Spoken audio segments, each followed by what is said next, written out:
क्यों? अमीरों के तो लाखों रिश्ते होते हैं, बन जाते हैं लाखों रिश्ते। जब पैसा पास होता है टूट जाता वो रिश्ता गरीबी में जो सबसे खास होता है।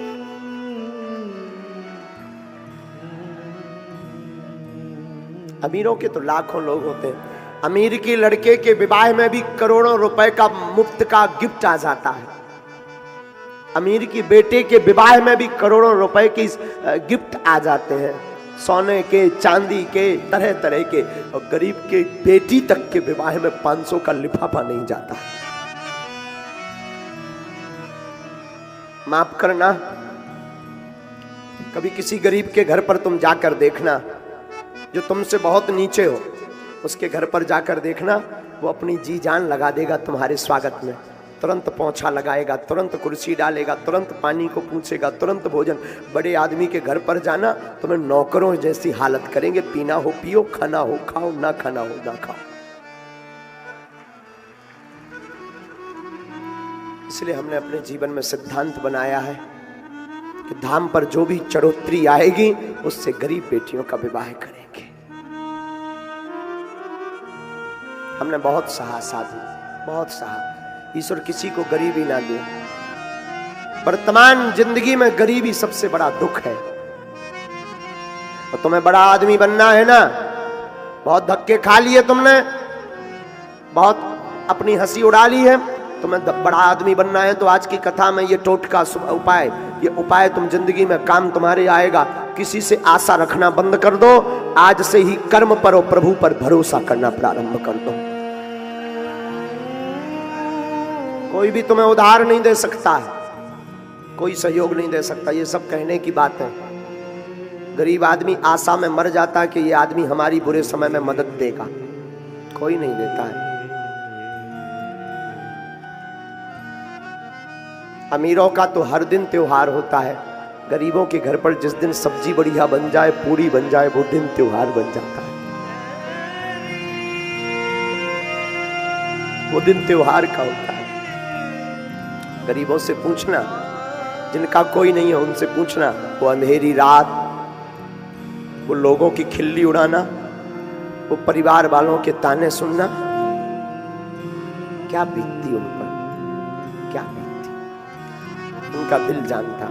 गरीबों की बेटी का विवाह होता, वो एक एक रुपया जोड़ता है, एक एक रुपया। यहां से मांगेगा, वहां से मांगेगा, उधार।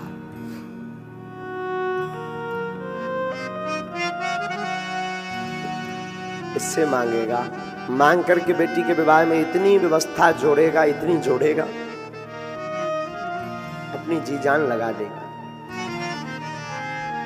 लोग हंसी करेंगे, तो लगा रहेगा दिन रात मेहनत में।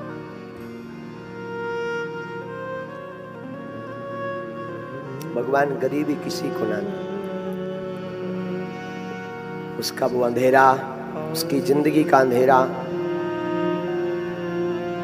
बच्चे उसके कितने सहनशील हो जाते हैं। गरीबों के बच्चे भी बड़े सहनशील हो जाते हैं, बहुत सहनशील। अरे उनका भी मन होता खेलने का, उनका भी मन होता नए नए कपड़े पहनने का, लेकिन वो छिपा करके, पिता अपनी गरीबी छिपा करके अपने बेटा और अपनी बेटी को पढ़ाते हैं, कुछ बन जाए। गरीबी सबसे बड़ा अभिश्राप है। सुदामा जी का अद्भुत चरित्र है। कृष्ण स्यासीत सखा कश्चिद ब्राह्मणो ब्रह्मवित्तमा विरक्त इंद्रियार्थेषु प्रशांतात्मा जितेन्द्रिया। सुखदेव जी ने सुदामा जी का नाम नहीं लिया, लेकिन जो जो लक्षण बताए ना वो सुदामा जी के बताए। सुदामा जी विरक्त हैं, वैष्णव हैं, जितेंद्रिय हैं, कुछ भी नहीं, एक झोपड़ी रहने के नाम पर। सुदामा की पत्नी का नाम सुशीला। सुशीला जी ने पूरा जीवन एक साड़ी में गुजार दिया, पर कभी अपने पति से शिकायत नहीं की, कभी नहीं की। 4 बच्चे सुदामा जी के। भोजन की क्या व्यवस्था? 5 घरों पर भिक्षा मांगने जाते सुदामा जी, जो मिल जाता उसी से अपना पेट और अपने बच्चों का पालन पोषण करते, भगवान का नाम जप करते।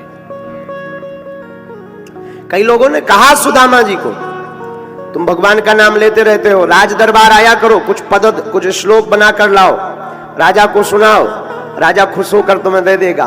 पर धन्य है सुदामा जी, धन्य है सुदामा जी का चरित्र। सुदामा जी कहते हैं सावधान, हम अगर पद सुनाएंगे भी तो अपने गोविंद को सुनाएंगे। लोगों से क्या आशा रखना, संसार से क्या अपेक्षा करना। सुदामा जी कहते हैं अपेक्षा करना ही है तो गोविंद से करेंगे। 4 बच्चे भूख के कारण सूख गए, केवल हड्डी भर बची तन में, भोजन की ठीक व्यवस्था नहीं। और भगवान भी बहुत परीक्षा लेता है, बहुत। पर एक बात बोले, जितने भी लोग यहां बैठे हैं, परीक्षा जरूर होती गरीब की, पर प्रसन्नता जिंदगी में गरीब के ही घर पर नहीं थी। अमीर तो धन को ठिकाने लगाने के काम में ही बंधे रहते हैं। उन्हें कहां टाइम दूसरों पर दया करने में, उनके अंदर दया नहीं होती है। सबसे ज्यादा दयालु गरीब होता है। हाँ, सबसे ममता वाला गरीब होता है। हमारी माताजी हमें बताती थी, बेटा, माताजी के बात बता रहे हैं हम आपको। हमारी पूजनी माँ कहती हैं, बेटा, सबसे ज्यादा ममता गरीबों में होती है, सबसे ज्यादा ममता गरीबों में होती है। अमीर ममता दिखाने का अभिनय करते हैं, नाटक, और उनका नाटक ज्यादा देर टिकता नहीं है। गरीब वास्तविक ममतावान होता है।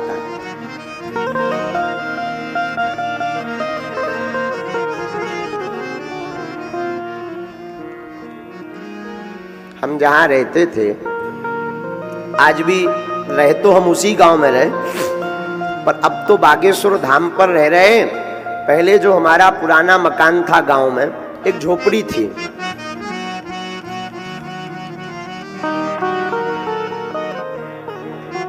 श्रीमान जी, एक पजामा पहनकर हमने 1 महीना निकाला है, एक पजामा। ये आज के जितने युवा यहां बैठे हैं, तुम ध्यान से सुनो, आज भी हम वो कुर्ता और पजामा सुरक्षित रखे, आज भी।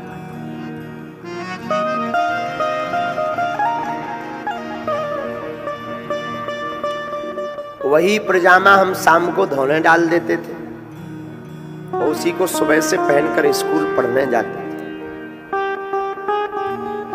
बहुत खिल्ली उड़ाई जाती थी हमारी, हंसी बहुत बहुत। विद्यार्थी जो साथ में पढ़ने वाले थे ना, वही हमको ताने देते थे, एक ही पहन के आ जाते हो पंडित जी, कभी जींस पहनकर आया करो। अब उन्हें क्या बता दो, क्या कह दे। हम उनसे कहते नहीं, एक नहीं है, झूठ बोल देते, एक जैसे 2 है। अरे पंडित जी झूठ मत बोलो, देखो नीचे से फटा हुआ है, एक जैसे 2 एक ही जगह से कैसे फटे होंगे। अरे भैया, दोनों की ये डिजाइन है। ऐसे झूठ बोलकर फिर कोने में जाकर रो लेते थे।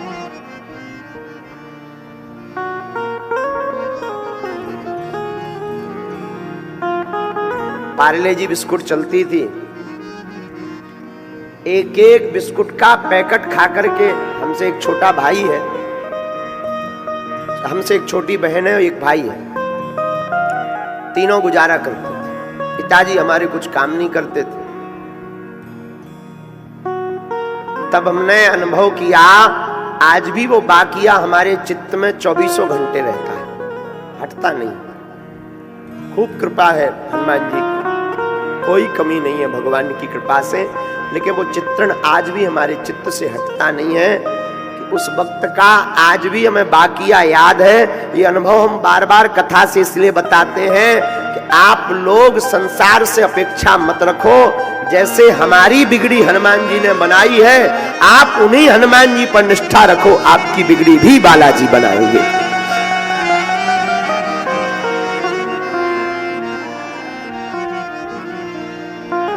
बहुत सहा साधु हमने, ब्राह्मण थे तो ब्राह्मण के नाते हमने तो भिक्षा भी मांगी। हाँ, भिक्षा मांगी। और एक बार का वाकया हमें याद है, अपने जीवन काल का, वो झंझोर देता आज भी। कोई हमारे पास कार्ड लेके आता है ना शादी का, वो वाकया हमें याद आ जाता है आज भी। एक कोई हमारे सगे संबंधी थे, अब कौन थे ये तो कहेंगे नहीं,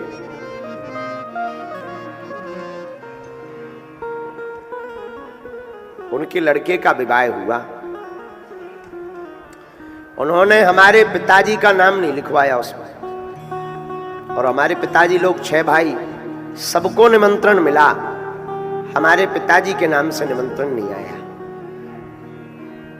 जब हमने पता किया कि क्यों नहीं आया, तो खबर मिली कि वो तो गरीब हैं, वो व्यवहार चुका कर क्या जानेंगे, और वो ऐसे ही फटे बटे कपड़ा पहनकर आ जाते हैं, जिससे शोभा बिगड़ जाती है। रिश्तेदार बड़े बड़े दूर दूर के आते हैं, शोभा बिगड़ जाती है।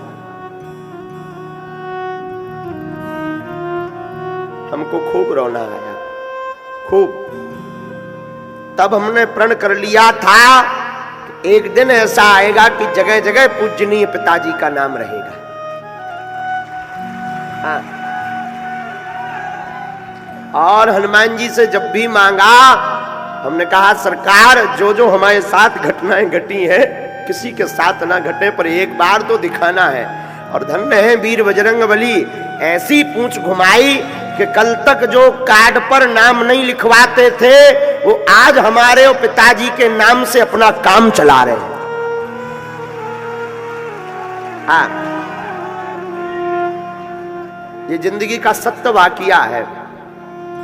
आज हमारी तो कोई सामर्थ्यता नहीं, सामर्थ्यता तो श्री हनुमान जी बागेश्वर बालाजी की है, लेकिन हम आपको ये वाकया इसलिए बता रहे कि आपने खूब धक्के खाए, खूब खा रहे। जितने युवान बैठे, पुत्र वो नहीं जो पिता के नाम से जाना जाए, पुत्र तो वो है जिसके नाम से पिताजी की पहचान हो जाए। तो तुम ऐसा काम करना, पर कभी गलत मत करना। प्यारे, पैसा कमाने के चक्कर में नंबर 2 का काम मत करना। हमारी प्रार्थना है सत्य पर चलते रहो, ईश्वर को पकड़े रहो। हमने उन विपत्तियों के दिनों में माताजी से एक शिक्षा ली। हमारी माँ कहती थी, बेटा आज नहीं तो कल अपने अच्छे दिन आएंगे, अपनी भगवान सुनेगा। वो रातों में जब बरसात होती थी तो पानी छप्पर से नीचे गिरता था, सो नहीं पाते थे 4 महीना ठीक से। पलंग के नीचे 1-2 पलंग ही थे, उसी पलंग के नीचे बैठकर रात बिताते। तो हम अपनी माता जी को जो है कहते थे कि माँ कभी अपना छप्पर ठीक होगा कि नहीं। सिर्फ इतनी ख्वाहिश थी, छप्पर ठीक हो जाए, एक बढ़िया नहाने के लिए छोटा सा स्थान बन जाए। नहाने के लिए बाहर जाना पड़ता कुओं पर, तो ठाकुर जी की सेवा कम समय में, ज्यादा समय बर्बाद ना होगा, और कम समय में ठाकुर जी की सेवा होती रहेगी, बालाजी की सेवा होती रहेगी। तो हमारी पूजनीय माता जी कहती थी, बेटा एक दिन बालाजी जरूर सुनेगी। तो हमने अपनी माता जी से एक शिक्षा सीखी। जब भी हम बाहर निकलते थे, हमारी पूजनीय माता जी कहती थी, बेटा मुस्कुराकर बाहर निकलना। दुनिया वाले ये ना समझे कि गरीब हैं तो भोजन नहीं बना घर पर, इसलिए भूखे हैं। जब भी तुम बाहर निकलना, मुस्कुराते हुए बाहर निकलना। हमने कहा, माँ झूठ मूठ का क्यों मुस्कुराएं, भूख तो लगी रहती है। तो माँ कहती थी, बेटा ये दुनिया अपन को कुछ देने वाली नहीं हो, कब तक देगी? एक दिन खवा देगी, 2 दिन, बाकी तो खुद खाना है, इसलिए क्यों दुनिया को बताना, मुस्कुराकर बाहर निकलना। और हमारी पूजनीय माता जी का ये आशीर्वाद है कि आज बागेश्वर धाम पर 3 साल से अन्नपूर्णा भंडारा चल रहा, 5-5 लाख लोग हर महीने प्रसाद पा रहे हैं। और इसीलिए हमने भंडारा प्रारंभ किया कि जो भूख हमने सही वो दुनिया में कोई ना सहे।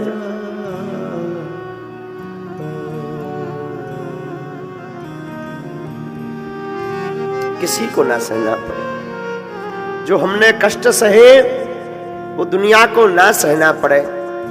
हम आपसे भी प्रार्थना करेंगे, जितने भी यहां विराजमान हमारा परिवार है, हमारा निवेदन है, आप लोग अब जाग जाओ, दुनिया से अपेक्षा मत रखो। आज से अभी से प्रण लो, आशा करना ही है तो श्री हनुमान जी महाराज से अपेक्षा करो।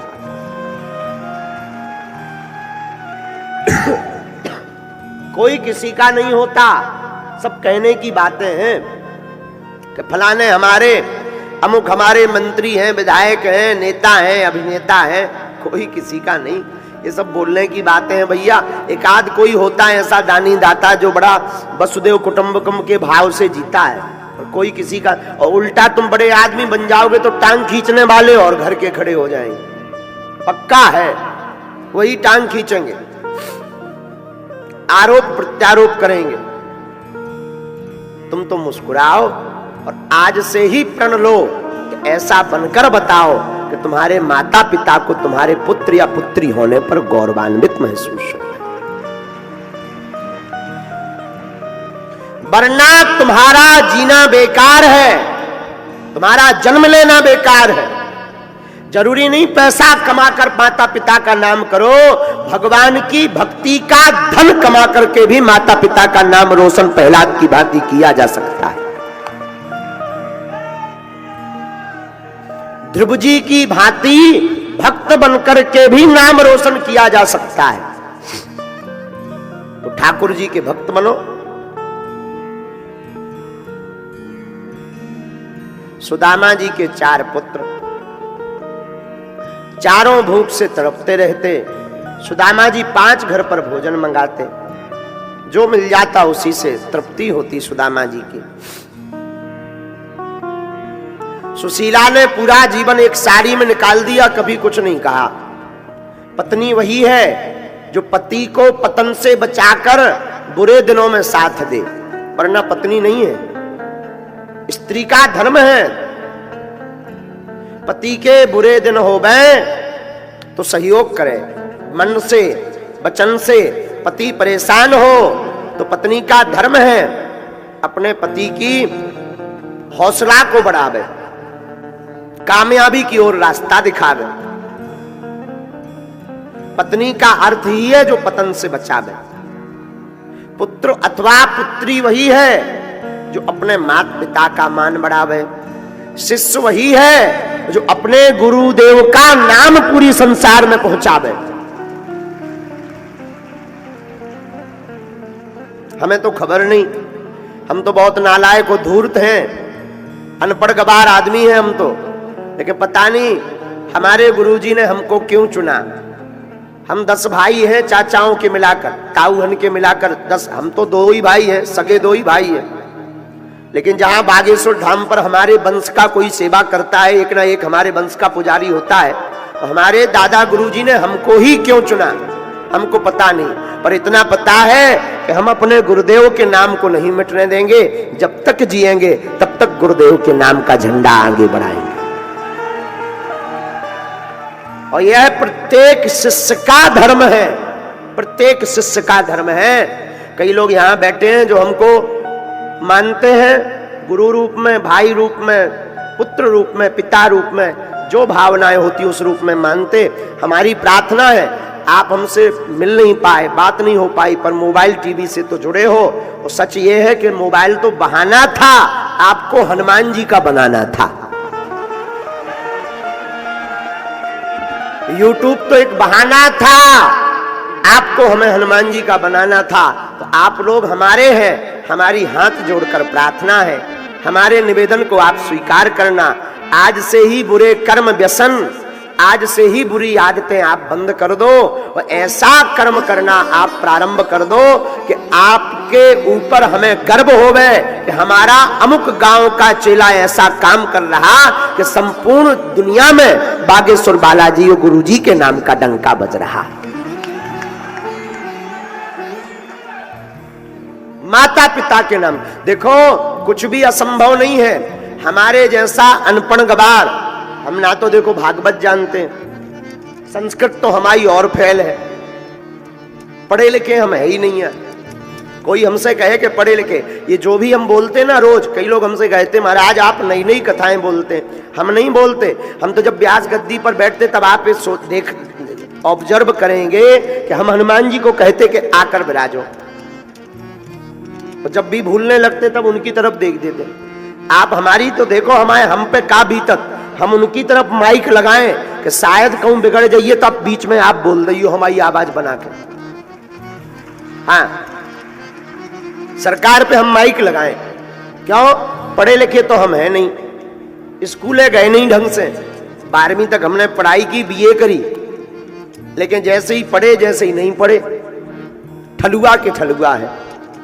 हाँ, लेकिन जैसे भी हैं श्री हनुमान जी के हैं। तो जब भी हम कथा में बैठते हैं तब श्री बालाजी से कह देते सरकार हमारी तो कोई सामर्थ्यता नहीं, न कथा की, न कुछ बोलने की, न कुछ गाने की सामर्थ्यता है, और सामने बड़े बड़े विद्वान बैठे हुए हैं। बस हमारी नाक कल कटती हो, आज कट जाए, और हमारे द्वारा आपकी नाक ना कट पावे।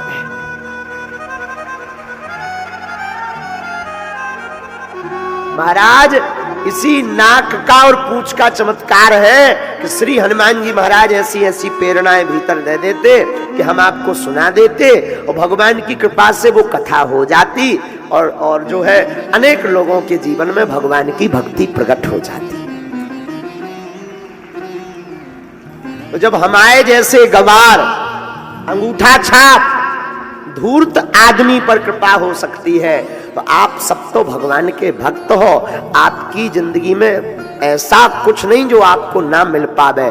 पाने वाला चाहिए। मीरा को कलयुग में श्याम मिल सकते, ध्रुव जी को 5 वर्ष में भगवान मिल सकते, हनुमान जी को 4 युगों का राजा बनाया जा सकता, विभीषण को लंका में रह करके भगवान की भक्ति मिल सकती है, लक्ष्मण जी को राम जी जैसे भाई मिल सकते हैं, धीरेन्द्र कृष्ण नालायक को हनुमान जी की कृपा से कथा कहने का सौभाग्य मिल सकता, तो क्या आपको नहीं मिल सकता है? आपको भी मिलेगा। पाने वाला चाहिए। इसलिए हमारी निवेदन को आप लोग स्वीकार आज से ही प्रण लेकर जाना कि ऐसा कुछ करना जिससे माता पिता और आपके गुरुजी, जरूरी नहीं हम आपके गुरुजी हो, जो भी हो, ये भी जरूरी नहीं कि कान में मंत्र देवे तभी गुरुजी, जो अज्ञान को मिटावे वो गुरु होता है।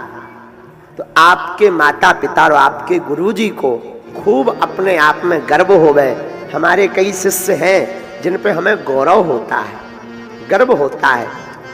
हर जगह हमें लगता है कि हमारे शिष्य हैं, वाह, आनंद गदगद होता है, वाह क्या नाम कमाया है।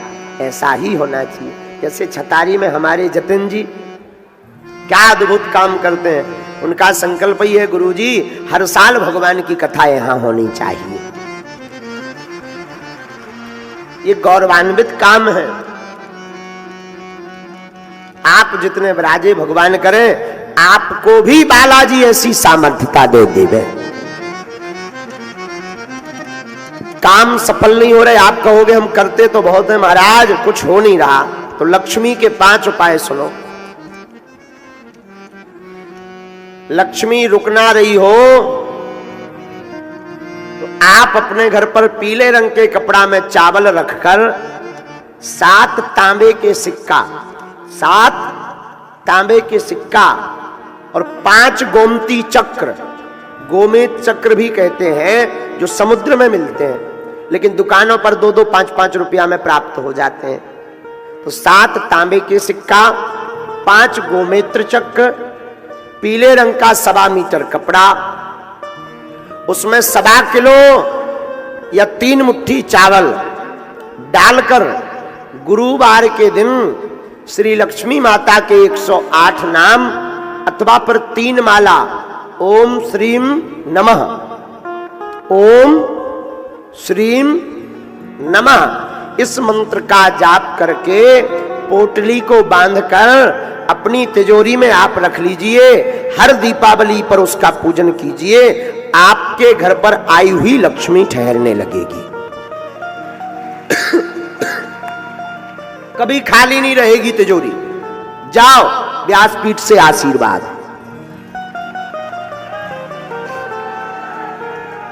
पर घर में साधु सेवा जरूर होवे, गुरु पूजा होवे, इनका अनादर ना करना, माता पिता का अनादर ना करना। आपके घर में कभी भी लक्ष्मी की कमी नहीं पड़ेगी। जाओ हम ये व्यासपीठ से प्रार्थना करते हैं।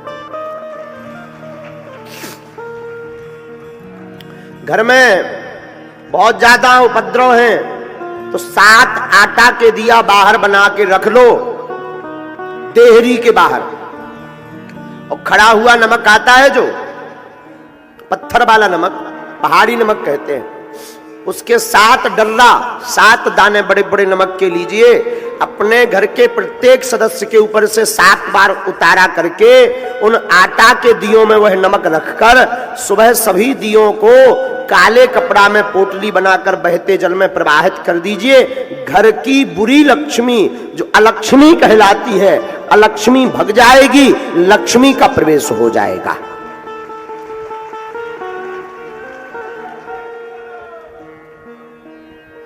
आपके घर में कलेश बनता तो कल हमने उपाय आपको बता दिया। काम सफल नहीं होते, बहुत रोजगार के लिए घूम रहे हो तो सुनो, नोट कर लो। अकौआ का पेड़ हो जानते हो? अकौआ, सफेद अकौआ के पेड़ को कौन कौन जानता है? हाँ, सफेद अकौआ के पेड़ के पत्ते लो 108, उन्हें बढ़िया धो दो। धोने के बाद में लाल चंदन से और अनार की कलम, अनार के पेड़े की लकड़ी लो, छोटी सी कलम बनाओ, लाल चंदन से अनार की कलम से राम राम लिख दो। शनिवार या मंगलवार अपने हाथ से जिस मंदिर में आपकी हनुमान जी में निष्ठा हो गए उनका नाम लेकर किसी भी हनुमान जी के मंदिर में आप चढ़ाना शुरू कर दो। 15 दिन में एक बार, हर शनिवार या महीने में एक बार जाओ, वो तुम करके आओगे और बागेश्वर धाम की पेशी करोगे तो कभी तुम्हें जिंदगी में पीछे मुड़ के नहीं देखना पड़ेगा।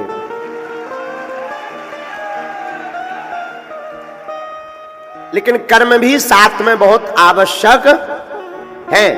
आप सोचो कि हम केवल अकौआ के पत्ता की माला बजरंग बली है चढ़ावे पे काम ना करें और रुपया बरसन लगे, असंभव। कर्म भी करो, रोजगार मिलने लगेगा। घर में बीमारी रहती, खूब उपद्रव मचा है, दवा लगातार चल रही है, दवाएं काम नहीं कर रही हैं,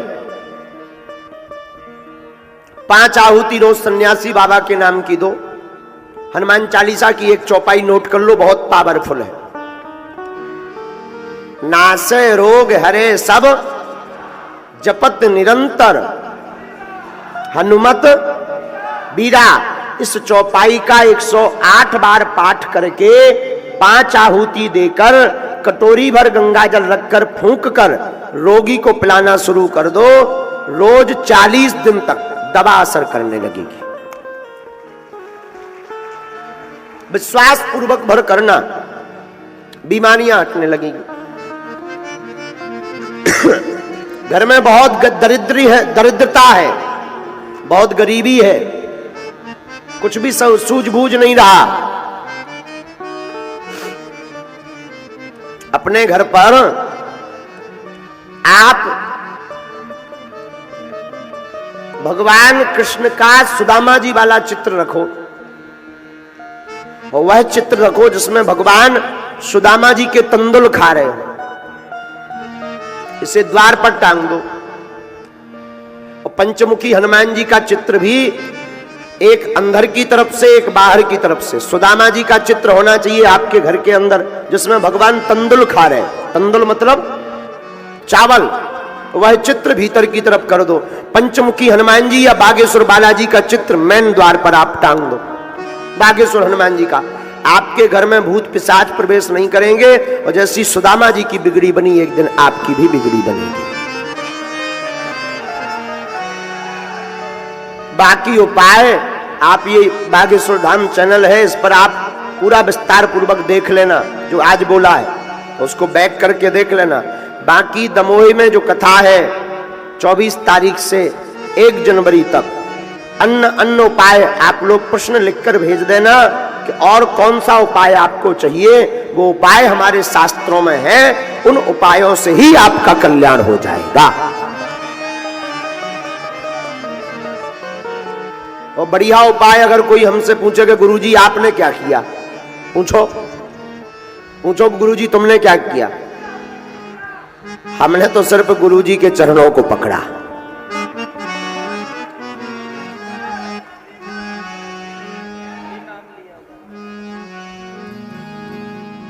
हमने तो सिर्फ ठाकुर जी का नाम लिया और गुरुजी को पकड़ा, तो गुरुजी का चमत्कार है। सुदामा जी के घर पर खूब उपद्रव भया। एक दिन सुदामा जी की पत्नी का क्या नाम है? सुशीला। यथा नाम तथा गुण, जैसा नाम वैसा गुण। कई लोगों का कई बार नाम होता है शांतिबाई, जहां जाती हैं क्रांति फैलाती।